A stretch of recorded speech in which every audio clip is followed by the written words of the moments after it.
Welcome to Tuesday. It's the 9th of November, 2021. This podcast brought to you by Chugwater Chili, the gourmet spice of Western life. Go to chugwaterchili.com. Take advantage of a weekly special. Each week in the month of November, you're going to get some discounts and some great deals. This week, it's 15% off of all gift baskets. These gift baskets are great for that chili lover in your family. Go to chugwaterchili.com and take advantage. Well, as we take a look at what's coming, more like November, as we mentioned yesterday, while there's not a lot happening during the day today, we have a quick moving Pacific front that's going to bring rain and snow showers and breezy, colder conditions Wednesday and Thursday. The lion's share of the showers will be over the higher terrain, over the northern parts of the Rockies and the Pacific Northwest. Then a northwest flow will be aloft for the weekend. Northwest flow will keep us cool and breezy on the plains. It'll produce occasional snow showers in the mountains. The mountains are going to be getting a little bit of snow over the next 5 days or so. Not a lot, but a little bit. And we're expecting mostly just snow showers on the plains. We're still looking at another stronger, colder push of weather coming in by the middle of next week. And it is looking more and more likely that the second half of November into early December is going to be getting quite a bit colder, especially east of the divide. This kind of segues into what our long-range forecast that we released last week will be talking about late November into December, some larger scale things happening in the northern hemisphere that certainly indicate the end of November into early December, we're going to have some colder episodes coming. Still getting some photos in. This is from Douglas. Just a gorgeous shot of the Aurora Borealis on that November 3rd night last week. And as we mentioned in yesterday's podcast, even though we don't have any auroras going on right now, the sun is very, very active. Look at that. We've got three big sunspot regions right now. And what's interesting, they're in the both hemispheres. And a lot of times during the solar cycle, you'll see more sunspots in one hemisphere or the other, but they're in both hemispheres. So these sunspots, as you would expect in the new solar cycle, will be active. So we could have more nights like this winter and spring season.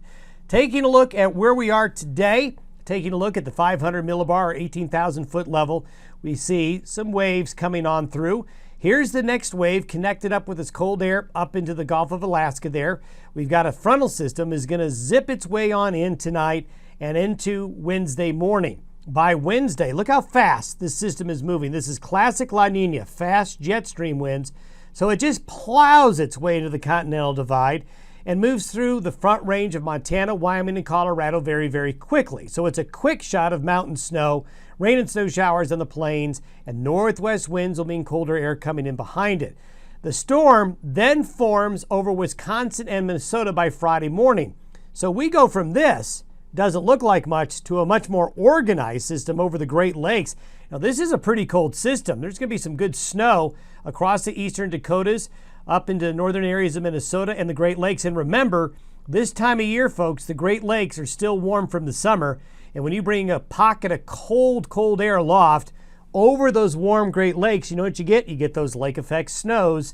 So as we go into the weekend, that is something, especially Lake Superior, Lake Michigan, you're going to see that lake effect snow can be a big player this winter. I think it's going to be. High pressure, though, starts to build in behind it for the West Coast. So Washington, Oregon, the West Coast here into the Great Basin will see a drier trend briefly there. Notice, though, on Friday that the winds aloft into and east of the Continental Divide of Montana and Wyoming are right out of the north. So it's going to be windy and it's still going to be cool, more like November should be. This is what the precipitation looks like through Friday afternoon with this pattern. You can see the heaviest there in the Pacific Northwest with lighter amounts as you go east, but then there's that storm. It gets better organized to our east. This is what it looks like with snowfall. So you can see, southern Canada here, some pretty significant snows with that storm system. And you can sort of see an alignment from the northwest to the southeast with the way the snow is falling in the high country of the western United States. So the mountains are going to get a little bit of snow out of this pattern before the week's over. And even into the weekend, I even think Saturday night into Sunday, northwest flow could bring more snow to the high country and a few showers to the plains. This is next Wednesday, the 18th of November. We have a pretty good front coming on in, another front coming in behind it. So notice these are more mature, larger waves. 1, 2, 3.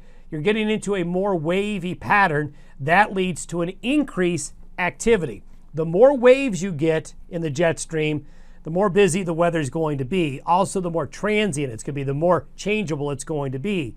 As we go out further, this is next Wednesday. This is by next Sunday and Monday, the weekend after this one, the week going into Thanksgiving. Another front comes on through. Northwest winds come on in. And you notice the blue up here? Really, really cold air is really building in those northern latitudes.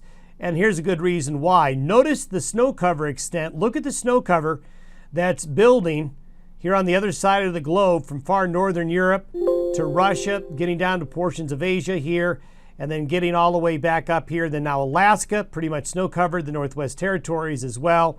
So we're getting a large area snow cover, and we're all noticing with especially the time change, how dark it's getting so early. And so that's happening to those northern latitudes even more. So we're building up that cold air, and we're basically, what I'm telling you is we're setting the table for a colder end of November and a colder December. Taking a look at the latest sea surface chart, you can see the La Nina continuing here along the equator. And these two areas of contrast continue to be quite impressive. It's actually gotten colder relative to average up in the Gulf of Alaska, and we still have this warm pocket right here. So we have this big contrast between the cold and the warm and the La Nina continuing right here. So there's a lot going on. I think the end of November and into December going to be a very interesting stretch of weather across the North American continent, but especially the lower 48. Now, I want to talk briefly about the long-range forecast with sea surface temperatures. Late last week, we got the new European model seasonal forecast in that actually goes all the way through May. And this is a forecast of sea surface temperatures. Now, I will tell you that the models don't do very well with sea surface temperature modeling. So what you want to look at is not necessarily exactly what it shows you, but what the trend is. This is for December, and you can see La Nina persisting quite extensive here in the subtropical Pacific, and the cold staying up here and the warm staying here. But what happens if we were to look further out into the month of May? Notice what's developing right here. Warmer sea surface temperatures. Now, it's right next to some colder waters here, but what we're seeing right here is the erosion of La Nina. And as we talked about in our long-range forecast, we think that La Nina will end sometime spring, hoping by spring. This is indicating, and this is a nice indication that that's going to be happening as we get to the spring and summer season of 2022. Keep your fingers crossed, because this would get us back into a more moist weather pattern for the western United States for next year. Notice the cooler than average sea surface temperatures remain up there as well. I'll tell you this, if we continue to see this with this pattern up here heading in the spring and summer with a developing, or let's say a fading La Nina into a neutral or weak El Nino state, that does bode well, especially for maybe a cooler summer. And that's something we'll talk about in future podcasts. Have yourself a great Tuesday. We'll see you on Wednesday.